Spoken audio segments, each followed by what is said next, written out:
बिस्मिल्लाहिर्रहमानिर्रहीम, अस्सलाम वालेकुम।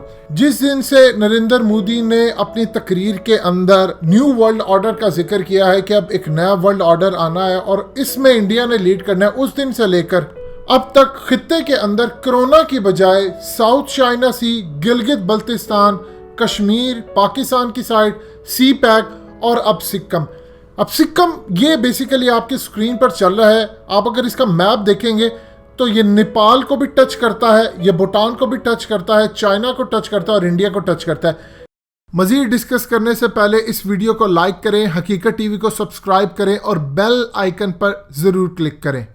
यहां पर इंडिया ने उन एरियाज में घुसने की कोशिश की अपने फौजियों को लेकर जो कि चाइना के अंदर आते हैं, यानी वो समझते हैं जहां पर चाइना का हक है, और वहां पर अच्छे खासे क्लैशेस हुए और इंडिया को पूरी तरह चाइनी फौजीज ने सबक सिखाया। उनके कई फौजी जख्मी किए और इनको बहुत ज्यादा वहां पर क्लैशेस होते रहे और सबक सिखाया उस लेवल पर जहां पर चाइना सिखा सकता था। हाल ही के अंदर चाइना के हवाले से जो वीके सिंह ने जो पाकिस्तान के हवाले से बयान दिया है कि वो गिलगित बल्तिस्तान पर किसी भी वक्त हमलावर हो जाएंगे, तो ये बेसिकली चाइना का वक्त आ गया कि वो जवाब दे। पिछले एक हफ्ते में ये 2 दफा तकरीबन यहाँ पर लड़ाई हो चुकी है। असल में इस वक्त नेपाल के अंदर चल रहा है इंडियन एम्बेसी के बाहर शदीद एहतजाज। इंडिया ने एक रोड जो नेपाल के साथ लगती है, ये डिस्प्यूटेड एरिया बेसिकली होता है, वहां पर एक रोड बनाने का फैसला किया और इसका इफ्तिताह भी कर दिया है उनके राजनाथ सिंह जो डिफेंस मिनिस्टर है, और वीडियो कॉन्फ्रेंस पर ही उन्होंने इसका ऐलान कर दिया है।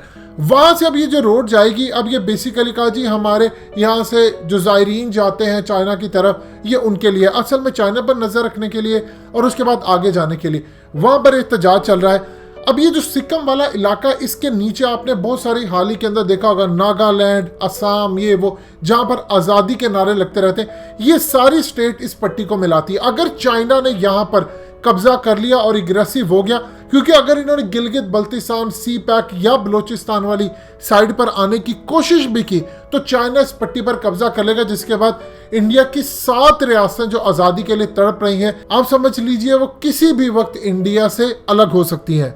ये सिचुएशन पाकिस्तान के लिए बड़ी ज़बरदस्त है। आप देखें कि इस वक्त नेपाल के अंदर हमारे एक कर्नल हबीब गए थे, आपको याद होगा, जिसको वहां से रॉ ने अगवा कर लिया और इस वक्त वो दिल्ली और दूसरी जगहों पर कैद है। असल में जो सूरत हाल पैदा हुई थी, नेपाल के अंदर रॉ का करता बहुत बड़ा नेटवर्क, वो पाकिस्तानियों को भी वहां से अगवा करते हैं। और इवन के कसाब के बारे में भी यहाँ तक कहा था उनके असम मशरफ जो महाराष्ट्र के साबिक आईजी हैं कि इन हमलों से पहले कसाब को खटमंडू से लाया गया था और यहाँ पर आकर सिखाया गया। इसीलिए आप देखिए उसकी जो वीडियो आती है जिसके अंदर वो कहता है भगवान मुझे कभी माफ नहीं करेगा, तो वो बड़ी गड़बड़ सी है, इनको बिल्कुल भी एग्जीक्यूट करना नहीं आए। ये असल में इस वक्त सूरत हाल पैदा है। चाइना ने इनको अच्छा खासा सबक सिखाया है, ये आना चाह रहे हैं इस साइड के ऊपर।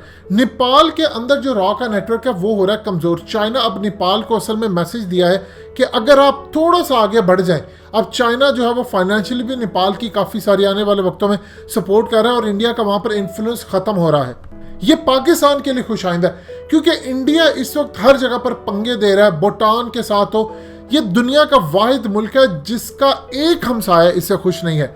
अब इस तमाम सूरत हाल के अंदर जो चाइना ने इनको सबक सिखाया, इनके फौजियों पर फायरिंग की है, तो उसके बाद ये ठंडे हो गए और उनके आर्मी ने कहा कि हम मिल बैठकर मामला तय करेंगे। असल में ये पैगाम था नेपाल को भी, आप थोड़ी सी हिम्मत करें और चाइना को कहें कि वो आकर बचाए हमें इंडिया से। उसके बाद चाइना फिर उन इलाकों में भी दाखिल हो जाएगा जहां पर नेपाल चाहता है और इंडिया से लड़ाई हो जाएगी। ये इस वक्त सूरत हाल इस वक्त चल रही है बड़ी खतरनाक इन इलाकों के अंदर। कोरोना को आप छोड़ दीजिए वो किस लेवल पर चला गया, इनकी नज़र है गिलगित बल्तिस्तान पर। ऐसा नहीं है कि फौज और ISI या एयरफोर्स की नज़र नहीं है, हमारी बिल्कुल तैयारी है। मीडिया पर अगर हम बात नहीं करें तो वो एक अलग बात है। इंडिया की वो जो रियासतें हैं, असम, नागालैंड और दूसरी तमाम ये रियासतें जो आज़ादी के लिए तड़प रही हैं, ये ज़रा सी सूरत हाल ख़राब होगी तो आप देखिएगा अगर चाइना के किसी सी पैक या किसी चीज़ को नुकसान पहुंचता है तो इस दफ़ा चाइना बर्दाश्त नहीं करेगा। ऑलरेडी वो पूरी दुनिया के अंदर अमेरिका को भी धमकियां दे रहे हैं कि तुम ये समझ रहे हो कि हम 100 साल पुराना चाइना है, ये वो चाइना नहीं है, ये छोड़ेगा भी नहीं किसी को भी, साउथ चाइना के अंदर भी नहीं छोड़ेंगे। अगर इस तमाम सूरत हाल में इंडिया आगे बढ़कर कोई भी इकदाम करता पाकिस्तान पर हमले की कोशिश, उसका पहला इस वक्त मकसद यह है कि सी पैक को ख़त्म करे, क्योंकि अमेरिका भी यही चाहता है। तो दोनों के मकासद सेम है। तो यहाँ पर चाइना सिक्किम पर पूरी तरह कब्जा करने के लिए तैयार बैठेगा, और अगर यहाँ पर चाइना आ जाता तो आप समझ लीजिए नीचे वाली पट्टी में जो उनकी रियासतें हैं वो टूट जाएंगी, यानी इंडिया के टूटने के इम्कान पैदा हो जाएंगे। ग़ज़वा हिंद के बारे में जो अहादीस है, हम उसको अगर निमतुल्लाह शाह वली के प्रेडिक्शंस के हवाले से भी अगर देखते हैं तो उन्होंने इन इलाके तिब्बत हो, गिलगित बल्तिस्तान हो, कश्मीर वाली साइड यहाँ पर बड़ी लड़ाई का बताया। एक दफ़ा लड़ाई शुरू होगी तो ना फिर कोई ये देखेगा कि किसकी सरहद है ना कुछ है, इस तमाम सूरत हाल में फिर चढ़ाई शुरू हो जाएगी और जो 7 रियासतें इंडिया की बैठी हैं वो इंशाल्लाह आज़ादी के लिए तड़प जाएंगी। अच्छा, चाइना ने सबक सिखाया है और ये एक पैगाम है इंडिया के लिए कि अगर आपने मेरे किसी मफाद को ठेस पहुंचाने की कोशिश की तो आपकी 7 रियासतें समझ लीजिए इस वक्त लटक रही हैं और किसी भी वक्त भी वो आज़ाद हो सकती हैं।